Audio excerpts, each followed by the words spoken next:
expô-lo sequencialmente. Privilégio para nós podermos fazer isso. E sintamos todos nós agraciados com a palavra do Senhor.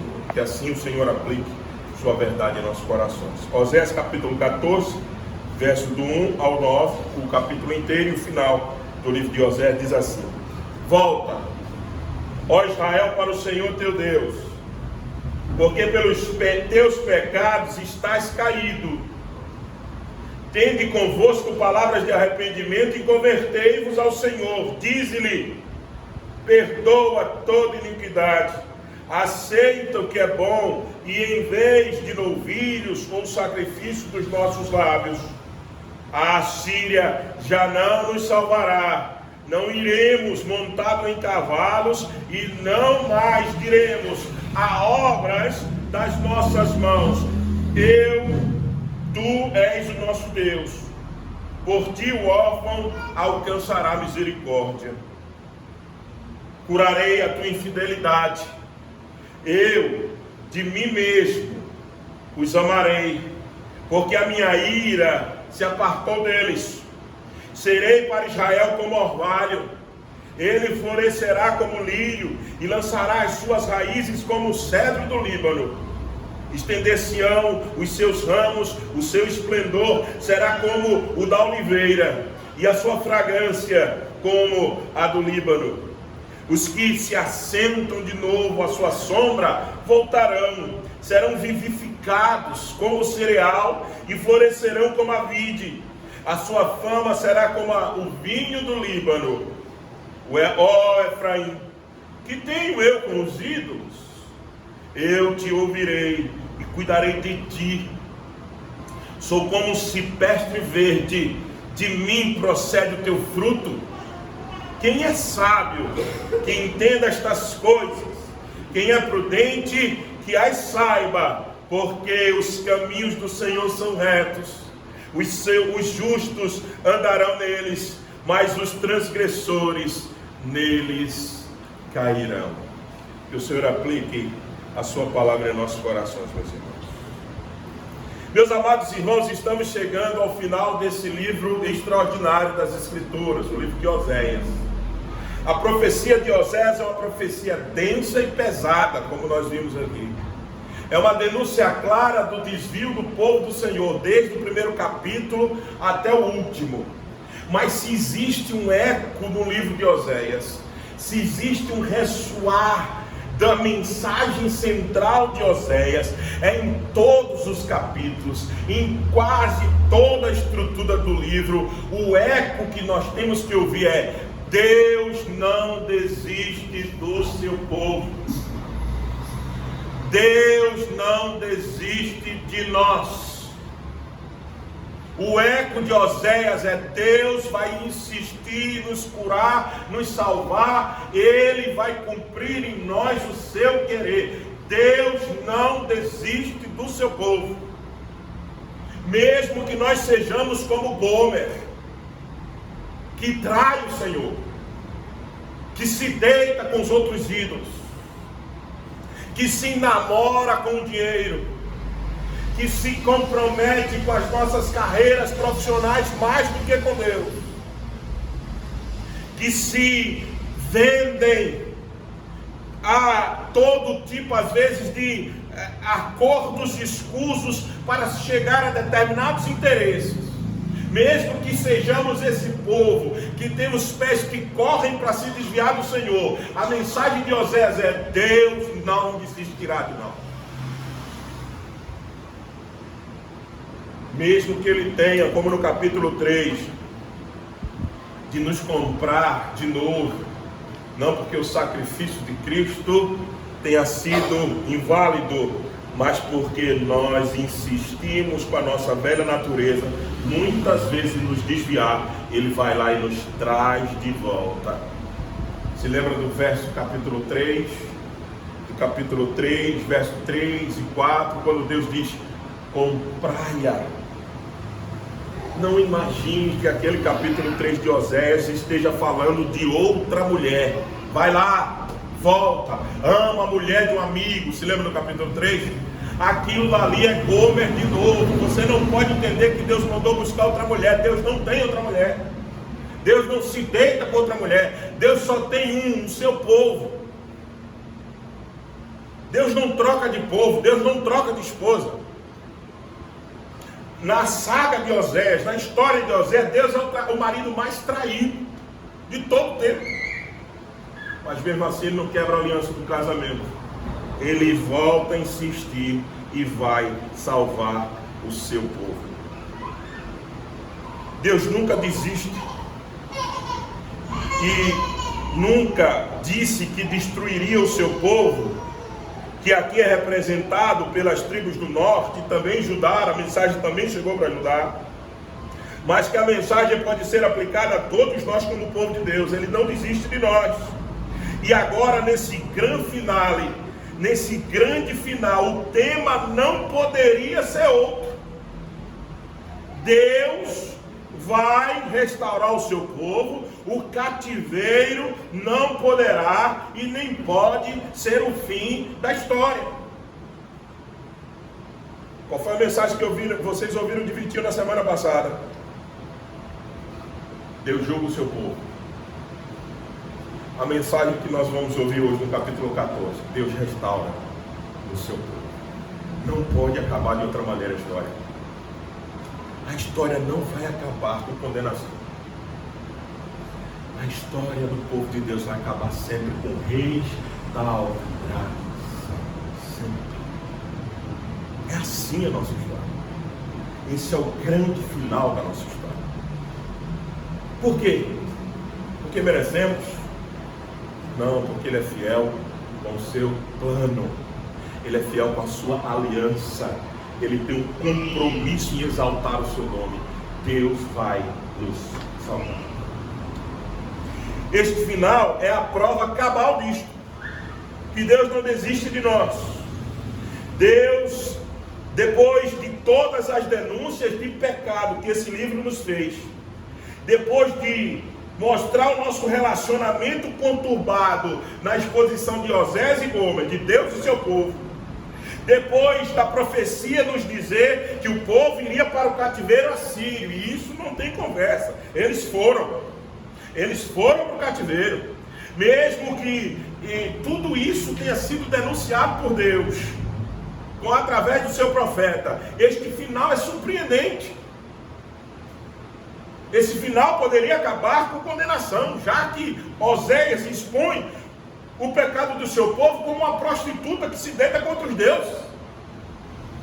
Mas ao invés disso, ao invés de palavras duras, o final é de palavra de esperança, de dias melhores. Deus mostrando que Deus tem prazer em restaurar o seu povo e não tem compromisso em destruí-lo. O compromisso do Senhor é com a restauração do seu povo, não com a destruição dele. O Senhor criou toda uma narrativa através do profeta, que agora chega no seu ápice, que ele chamando o seu povo a arrependimento e demonstrando que as consequências desse arrependimento é restauração completa, é maior conhecimento com ele, é maior relacionamento. É isso que é demonstrado na estrutura do capítulo 14. Do verso 1 ao 3, chamado ao arrependimento. Do verso 4 ao 8, promessa de restauração. E o final, verso 9, melhora no nosso relacionamento com Deus. Ao invés de palavras de desesperança, o final é promessas de restauração.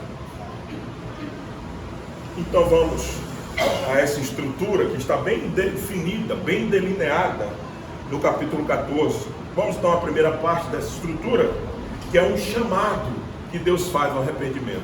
Veja, Deus poderia dizer aqui, não tem mais chance para arrependimento. Deus poderia dizer assim, olha, acabou para vocês, já deu, vocês vão para o cativeiro e fim de papo, encerrar a narrativa no capítulo 13. Mas Deus diz assim, olha, volta, converte-se, retorna, toma o caminho de volta ao Israel. Vem para cá, para o teu Senhor, o teu Deus. Olha a chamada ao arrependimento. Volta, Israel, para o Senhor teu Deus, porque pelos teus pecados estás caindo mesmo. Tende convosco as palavras de arrependimento. Toma essas palavras de arrependimento e converte-te ao Senhor e dize. Deus ensinando como nós devemos orar. Você pode imaginar isso? Não? Você pode entender Deus trabalhando até com a forma como nós devemos orar para Ele nos restaurar ou não? É como alguém que a gente deve muito e não temos como pagar. Aí, a quem nós devemos, Ele diz assim para nós: olha, vai, faz essa estratégia aqui, olha, economiza aqui, investe um pouquinho aqui, que você vai ter com que me pagar. Você imagina isso? É isso que Deus está fazendo aqui. Ora desse jeito, toma essas palavras de arrependimento, perdoa, Senhor, toda a minha iniquidade, aceita que é bom, e em vez de novilhos ou sacrifícios dos nossos lábios, recebe, pois, em vez de apenas sacrifícios e mais sacrifícios, receba, pois, do nosso lábio o louvor. Você está entendendo? Deus está ensinando o seu povo como orar e buscar arrependimento. A Síria já não nos salvará. Veja a continuação da oração. Deus está dizendo assim: digam da boca de vocês, a Síria não salvará, nem iremos montados em cavalos, e não diremos a obra das nossas mãos. Tu és o nosso Deus, por ti o órfão alcançará misericórdia. Deus está dizendo: rejeitem a Síria, rejeitem a idolatria. Diga a eles que vocês não vão acreditar mais dele. Diga a eles que vocês não têm como acreditar em ídolos feitos pela mão de vocês, por madeira, que você fala e ela não responde. Diga para vocês mesmos, orem para mim dizendo que vocês não vão acreditar nessas madeiras que podem curar os órfãos, mas vocês acreditam em mim, que sustenta os órfãos de vocês, que cuida da necessidade de vocês. Meus irmãos, isso é extraordinário. Isso é uma indicação de que nós estamos desviados, mas que há um caminho para nós de arrependimento sempre. Sempre. Sempre. Volta aqui no primeiro verso, indica que há um desvio, mas essa volta tem que ser para quem? Para o Senhor. O Senhor quem? Somente um Senhor distante? O teu Senhor e Deus, dois termos utilizados para Yahvé e Elohim. Todas as vezes que esses dois termos estão aqui no Velho Testamento, a ideia é que o Deus da aliança e o Deus criador dos céus e da terra volta não somente para aquele que tem uma aliança contigo, mas volta também para aquele que te criou.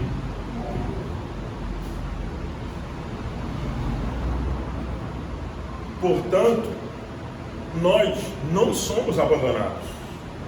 O povo não foi abandonado completamente, mas há um chamado a Israel, a comunidade da aliança.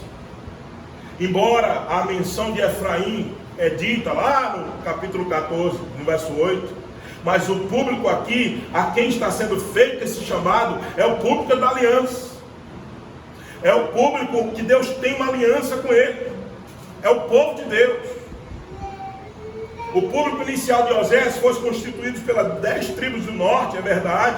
Ao usar o nome da aliança, o profeta indica que a exortação ao arrependimento é relevante para todos nós, desde o passado até agora. Devemos reconhecer como estando com ele num vínculo. O chamado a este arrependimento para todos que pertencem a esta aliança.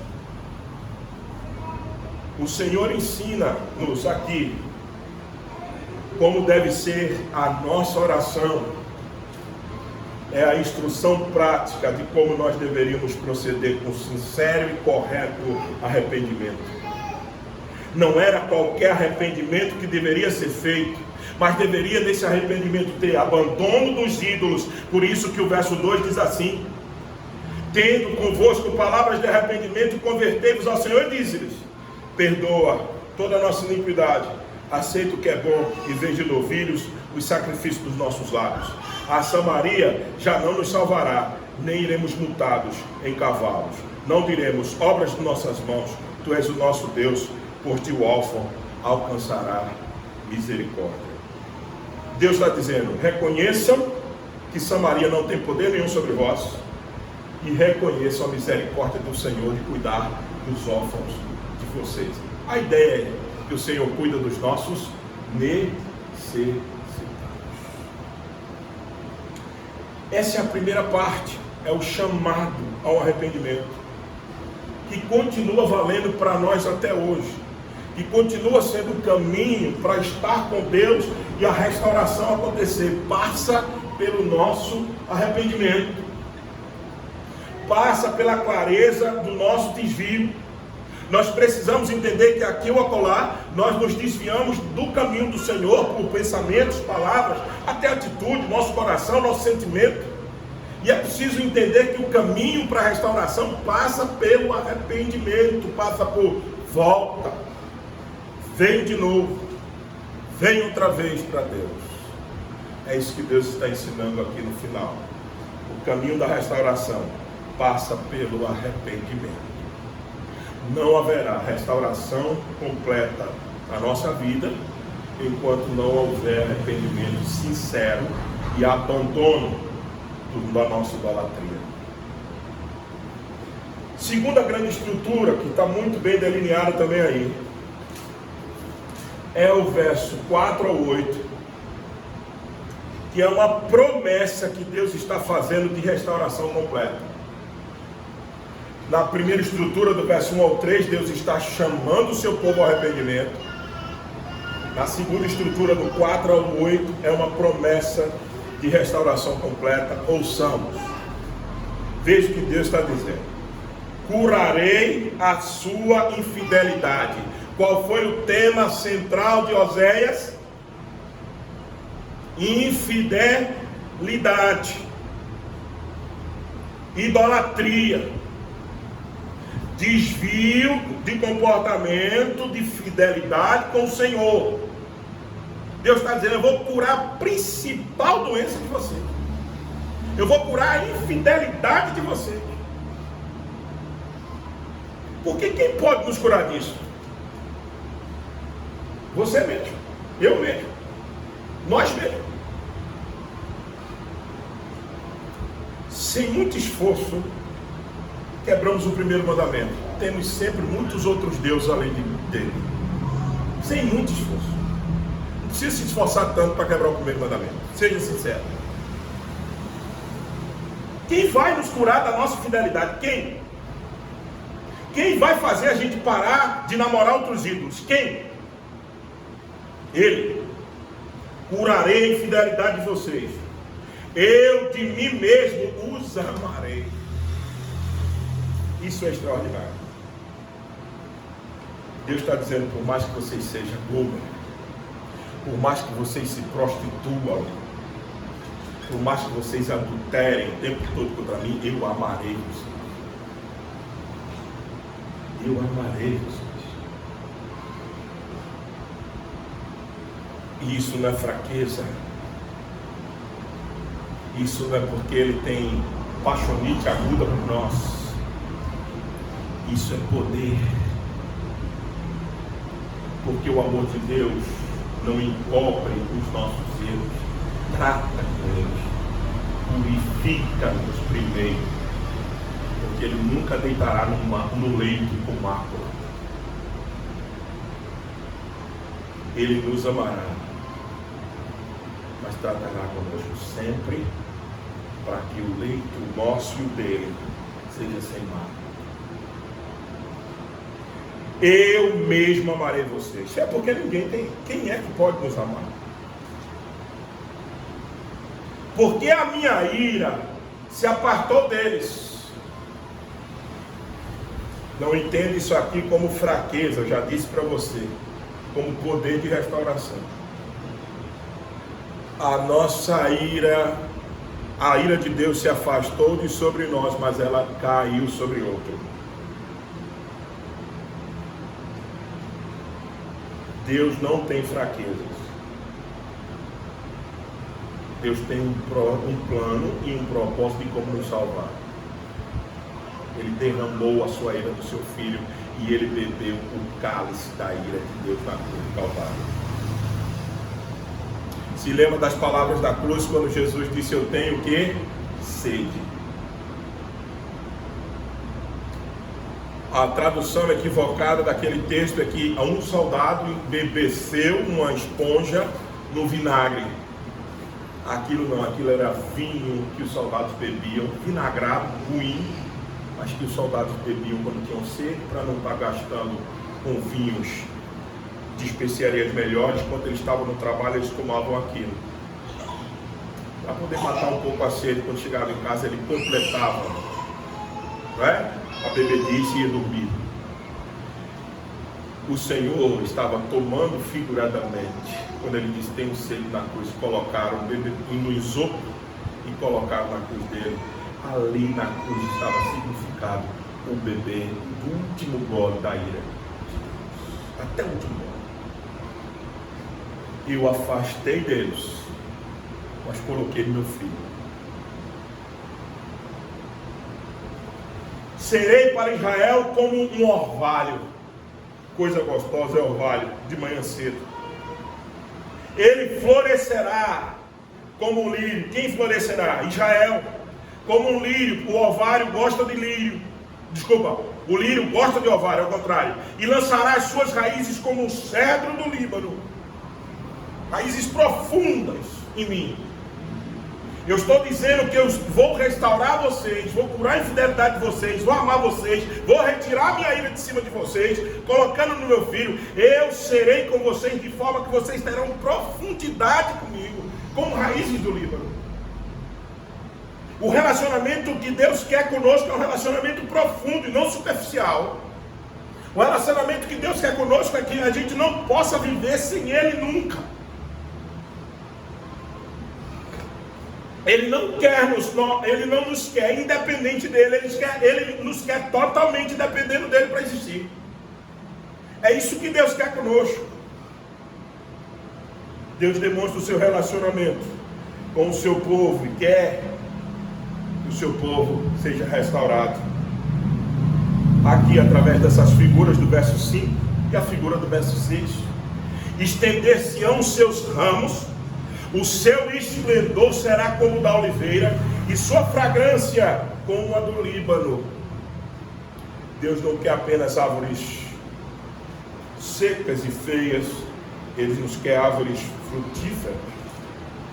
Tanto é que o verso 7 diz que os que se assentam de novo à sua sombra, a sombra da oliveira, a sombra do Líbano, voltarão, serão vivificados como cereal e florescerão como a vide. A sua fama será como do vinho do Líbano. Ao invés de sermos vergonha e que afastam as pessoas às vezes de Deus, nós seremos como a grande oliveira quando o nosso relacionamento estiver totalmente restaurado. Nós seremos como a grande oliveira e as pessoas serão atraídas para nos ver, para sentar debaixo de nós e para receber, e para porque vão ver a nossa fama como vinho do Líbano. Isso é promessa de restauração.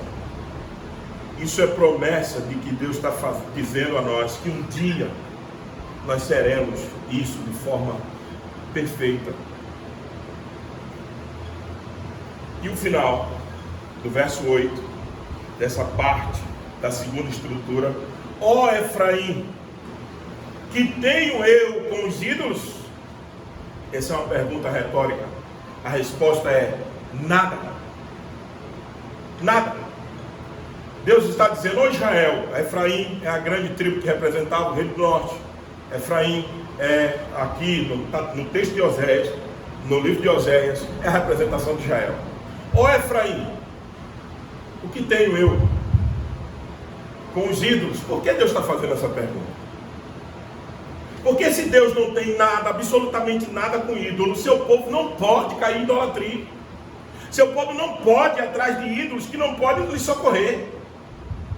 Seu povo não pode viver em qualquer tipo de idolatria, seja ela com dinheiro, com a sua carreira profissional, enfim, com qualquer coisa. Deus não quer que o seu povo se envolva com nenhum tipo de idolatria, porque Ele é o único Deus, o único Senhor. Ouve, ó Israel, Deuteronômio 6,4, o Shema do grande Israel, de grande Israel, ouve o Senhor teu Deus, é o único Senhor, e mais nada. Então entenda, ó Efraim, por que tu estás atrás de ídolo? Entenda a pergunta assim. Por que vocês costumam ir atrás de outra coisa, como eu não fosse suficiente a vocês? Eu te ouvirei e cuidarei de ti. Sou como o cipreste verde, e de mim procede o teu fruto. É preciso ter cuidado quando se lê isso. Deus não está aqui dizendo que é como uma árvore, aqui é apenas uma análise simbólica. Cuidado com o panteísmo aqui, que tudo é Deus, Deus é tudo. Não é isso. Deus apenas está dizendo que para Israel era como um cipreste verde, de mim procede o teu fruto. A ideia é que o simbolismo aqui é que o vigor de Deus no meio do seu povo é que faz o seu povo frutificar. Assim como a seiva no cipreste verde faz também ela dar fruto. A ideia é que Deus é a seiva que alimenta o seu povo. Então por que eu vou procurar idolatria, se Ele que cuida de mim, se é Ele que faz com que eu frutifique, se é Ele que faz com que cresça? A ideia é: não procure outros ídolos, porque eu sou suficiente a vocês, a ponto de em mim vocês puderem dar muitos frutos. Muitos.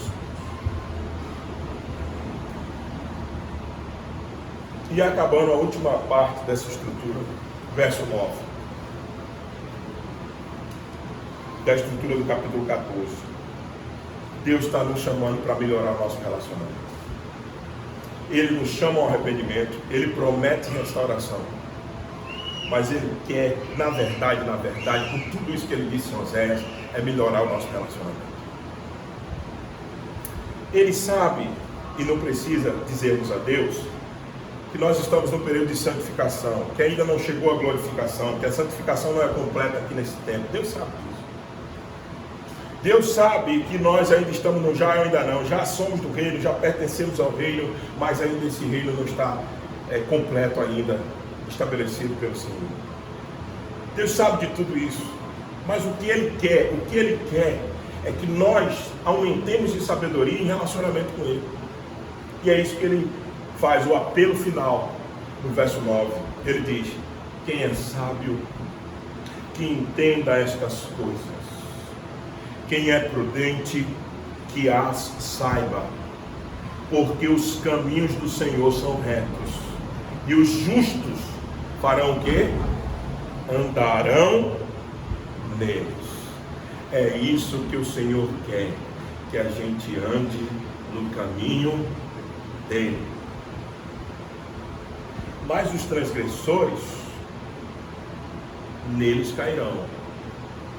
No caminho que leva-nos para próximo de Deus, os seus filhos, é o caminho que os transgressores não encontrarão e cairão.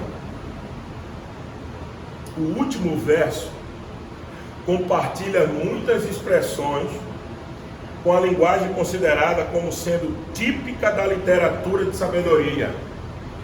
Veja se isso aqui não parece texto de Salmos. Olha só: quem é sábio, que entenda essas coisas, quem é prudente, que saiba, porque os caminhos do Senhor são retos, e os justos andarão nele. Lembra-se de Salmo 1? É ou não é? Lembra-se de literatura de sabedoria, tem sempre esses verbos: saiba, verbo saber, né? E a mesma figura do sábio, de compreender, de discernir, conhecer, caminhos retos, tudo isso é linguagem de sabedoria. ele pode ser claramente entendido, verso 9, como um recurso usado por Oséias para concluir suas memórias proféticas, recomendando a atenção dos seus leitores no presente e no futuro, e lembrando-os das sérias consequências da reação deles à palavra que lhe havia sido transmitida. O verso 9 é um recado do seguinte: quem é sábio, quem tem meu espírito, vai compreender o que eu disse, vai tomar isso como lição, vai procurar andar nos meus caminhos, melhorará o relacionamento comigo. Agora, quem não tem parte comigo, a profecia vai entrar aqui, sair aqui e não tem efeito nenhum. A razão porque é importante ter uma compreensão que resulta no conhecimento experimental do Senhor é a bênção que isso traz. Os caminhos do Senhor, a relação com o Senhor, andar com o Senhor, está em seus caminhos. Os caminhos do Senhor definidos aqui, veja, porque os caminhos do Senhor são retos e os justos andarão neles. Que caminhos são esses que nós devemos andar? Que caminhos são esses? Define a conduta e as atitudes que ele requer do seu povo. E elas são a única maneira de viver que pode trazer sua proteção, sua aprovação, sua restauração sobre nós. Então, vocês devem cumprir os mandamentos do Senhor e o Deus de vocês, andar nos caminhos dele e temê-lo. Isso é Deuteronômio, capítulo 8, verso 6. Parece que 9:14 de Oséias é uma espécie de repetição de Deuteronômio 18:6. Ouçam de novo. Então, vocês devem cumprir os mandamentos do Senhor, o Deus de vocês, andar nos caminhos dele e temê-lo. Deuteronômio 18:7. Oséias não está tirando isso de sua cabeça, claro, pela inspiração do Espírito Santo de Deus, mas ele está relembrando a lei do Senhor. Quem anda nos caminhos do Senhor, anda em cumprimento da sua lei. Jesus lembrou disso em João capítulo 15, lembra-se? Aquele que diz que permanece em mim, aquele que diz que está em mim, guarda os meus mandamentos. Caminho do Senhor tem a ver com mandamentos. Em outras palavras, o caminho do Senhor são definidos pelo mandamento da sua lei. E assim, quando a conduta de Israel estava em desacordo com a aliança, os caminhos deles eram se afastar da lei do Senhor. O Senhor, cujos próprios procedimentos são retos, e aquele que ordena um comportamento semelhante da parte dos seus seguidores, comportamentos de justos que andam nele. Se eu não desse nenhuma outra nota explicativa nesse momento, essa mensagem, essa pregação, qualquer judeu poderia fazer. E vocês poderiam botar o kippá na minha cabeça e a gente ir embora. Porque eu estava chamando apenas vocês para cumprir a lei de Deus. Mas nós somos cristãos, não somos judeus. Nós sabemos porque Cristo teve que vir, porque nós não temos condições de cumprir a lei de Deus. Nós sabemos que o justo do Salmo 1 não somos nós. Bem-aventurado aqueles que não andam no caminho dos simples, nem se assentam na roda dos escarnecedores, antes tem o seu prazer na lei do Senhor, e na sua lei medita de dia e de noite. Ele será como árvore plantada junto ao ribeiro de águas, a qual dá o seu fruto na extração própria. Você está lendo aquilo dizendo: rapaz, existe gente assim.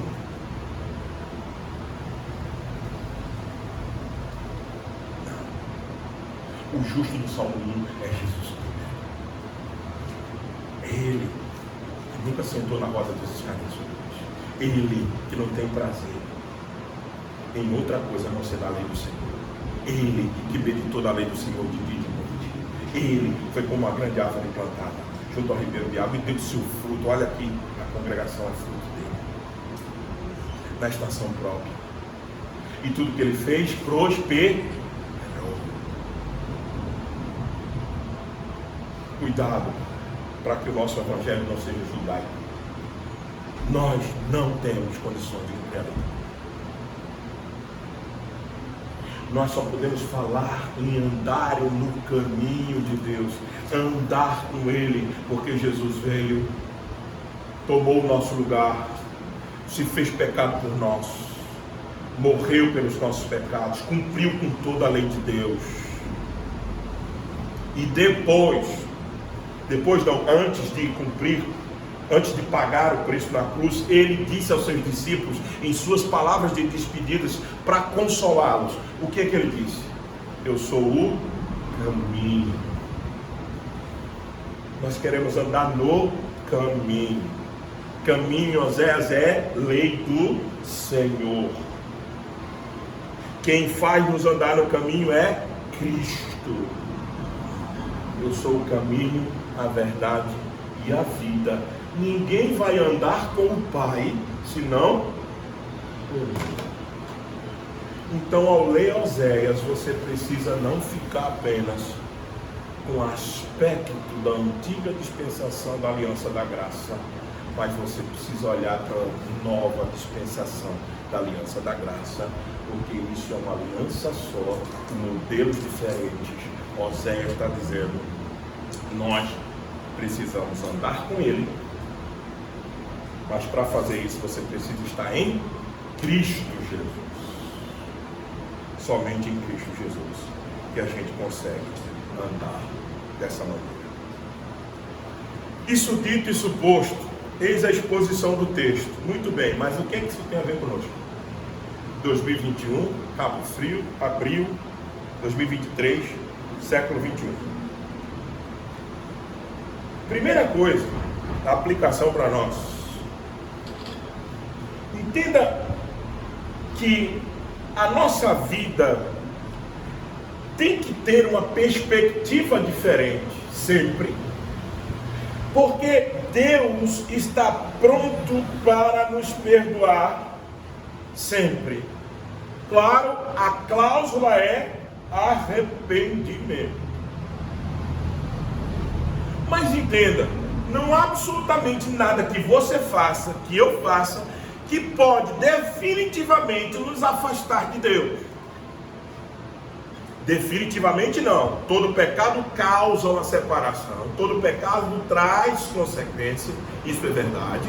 E a gente não quer negar isso. Mas entenda, na perspectiva de toda a proposta de Oséias, a profecia de Oséias, se Deus está sempre disposto a ter um relacionamento conosco e não desistir de nós, não tem, meus irmãos, e louvado seja Deus por isso, absolutamente nada do que façamos que pode anular a disposição de Deus em nos restaurar.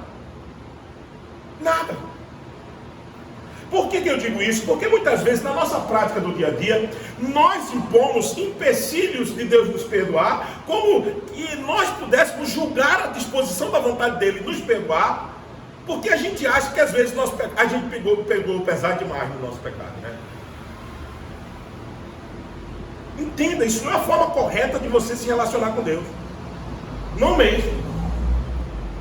Agora, claro, o outro extremo também deve ser evitado. A ideia errada e equivocada, que Deus não desiste de nós e está sempre disposto a nos perdoar, então eu vou viver de qualquer forma. Também não. Nenhum extremo, nem outro. O que nós precisamos nos concentrar é que nós estamos servindo a um Deus que sabe da nossa natureza caída, que sabe da nossa disposição ao pecado, que conhece também a nova natureza, que colocou o Espírito Santo em nós para termos um lado que glorifica, que exalta Ele, mas Ele sabe da nossa disposição, da nossa questão de resvalar sempre nossos pés. E Ele não vai abrir a boca, o queixo e botar a mão na boca quando vê você fazendo coisas que você não deveria. E você não tem que ter vergonha de abrir a porta, escancarar a porta do arrependimento e voltar de novo para Ele. Como orgulhosamente a gente faz. Como orgulhosamente a gente acha que não é mais merecedor de nem de orar certas situações, porque Deus já se cansou disso. Principalmente aquele pecado que a gente insiste às vezes em trabalhar, e ele persiste, desculpe, em voltar à nossa vida. Aí você diz assim, eu não tenho mais nem coragem, ele não vai perdoar mesmo. Ei, Deus não quer você pela metade. Deus não quer parte da sua vida purificada, Ele quer você por inteiro purificado, restaurado. Ei, Deus está trabalhando, como Efésios capítulo 5 diz, e nos lembra, Jesus está trabalhando para entregar sua noiva santa, pura e imaculada. Efésios 5 diz isso, que o Senhor Jesus está trabalhando. O marido deveria dar a sua vida à sua esposa para entregar santa, perfeita, pura.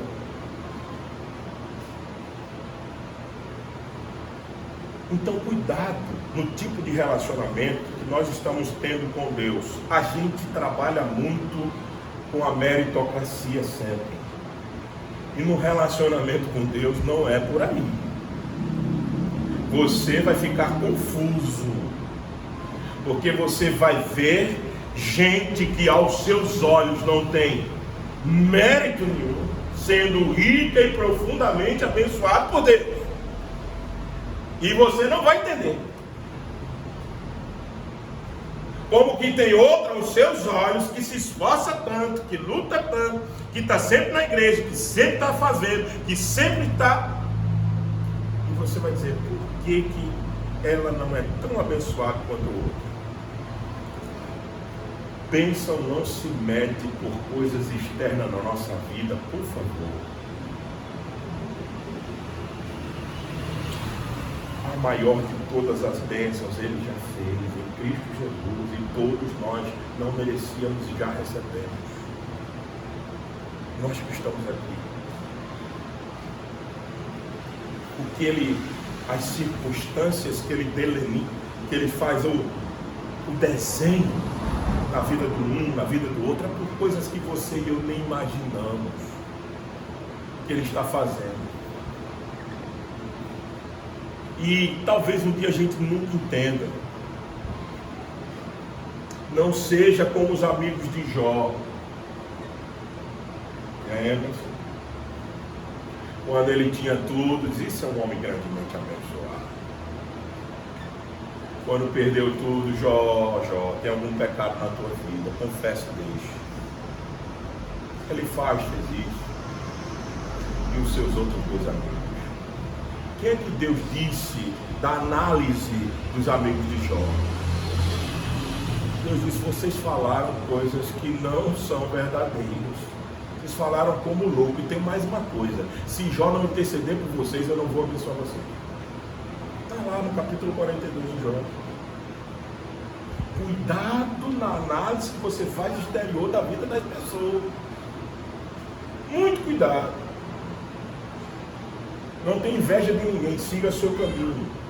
E sempre em arrependimento, voltando para Deus. Nossa relação com o Senhor não é medida pelas circunstâncias, mas pela sua aliança. E pela sua aliança Ele diz que quer nos restaurar sempre. Por isso a porta do arrependimento tem que estar sempre aberta. Sempre, sempre. Cuidado com isso. Segunda coisa. Segunda aplicação. Deus sempre quer restaurar o seu povo. E por conta disso, Ele é que sabe quais são os pensamentos que tem sobre nós. Você lembra de Jeremias 29? Eu é que sei o que eu estou preparando e tenho para vocês. E quando eu falo com isso, não estou aqui me apropriando de uma linguagem triunfalista barata, que olha apenas, única e exclusivamente para coisas materiais. Não é isso que eu estou dizendo. Deus pode nos abençoar com coisas materiais, não, dar mais riqueza ou menos riqueza a um ou outro, dependendo do que Ele quer fazer na vida de todos nós. Mas eu estou me referindo àquele que começou a boa obra em nós, há de completá-la até o dia final. Isso nós temos garantia de que Ele vai fazer. Por quê? Porque Ele é quem sabe os pensamentos bons que tem o nosso respeito, pensamento de paz e não de destruição. Jeremias 29. Então, o que isso serve para nós? Para quando as coisas piorarem, que elas podem um dia acontecer na nossa vida, jamais desconfiemos da bondade e da fidelidade do Senhor em cumprir com as suas promessas de restauração sobre nós. Não podemos duvidar disso. Viveremos sempre pulando de monte em monte, de nuvem em nuvem, sempre céu azul, céu aberto? Não. Vai ter dias que são dias negros, céu denso, alma assaltada por angústias. Tem sim. No mundo nós teremos aflições, disse o Senhor Jesus Cristo, nos garantiu isso. Mas Ele nos convidou a ter bom ânimo, porque Ele venceu o mundo. Então, meus amados irmãos, se Ele venceu, se Ele conquistou todas as coisas, nós podemos ter a certeza tranquila de que quando os maus dias vierem, essas promessas de restauração continuará sobre nós. Elas não caducam, elas não têm prazo de validade. Deus não é um Deus que não está disposto a cumprir com a sua aliança. Ele deu prova disso em Osés: eu vou cumprir até o fim, mesmo que vocês se comportem como Gomer, que deita com outros homens. Eu vou chamar vocês, vou falar no ouvido do coração de vocês, vou levar vocês para o deserto, capítulo 4, vou falar, vou trabalhar, vou tirar tudo isso de vocês, vou curar vocês de fidelidade, vou lapidar vocês, e vocês estarão prontos para grande banquete do Cordeiro. Vivamos o já e o ainda não dessas promessas, mas na certeza clara, meus irmãos, que um dia isso chegará no ápice. E quando chegar no ápice, aí nós vamos entender completamente como foi e como sempre será bom servir e ser pertencente a esse Deus Todo-Poderoso. Não pense sua vida está entesourada para a vitória do Cordeiro, as bodas do Cordeiro. É por isso que Paulo, acertadamente, em Romanos capítulo 8, diz que nós somos mais, muito mais do que vencedores. Vencedores é um conceito para uma guerra, para uma batalha ou outra. Ser mais do que vencedores é já entender a condição que nós temos de vitória sem antes travar todas as batalhas. Já sabemos, vamos vencer. Vamos vencer. Porque Ele venceu. Nós vamos vencer. Não importa o que vamos enfrentar, não importa. Deus não desiste de nós. Essa é a grande mensagem, o eco da mensagem de Oséias, que ela fique guardada em nossos corações. Ao voltarmos a ler esse livro, a gente leia com esse eco. Somos Gomer, desviamos, somos infiéis muitas vezes, mas o nosso Deus continua fiel à sua aliança, ao seu propósito, está sempre nos trazendo de volta para perto dele. Andemos no caminho dele, andemos com ele, melhoremos o relacionamento com ele. É por isso que ele está nos chamando a isso. Que Deus então nos abençoe. Vamos orar. Senhor, obrigado, Pai. Muito obrigado, Deus Todo-Poderoso, Criador dos céus e da terra. Ievar,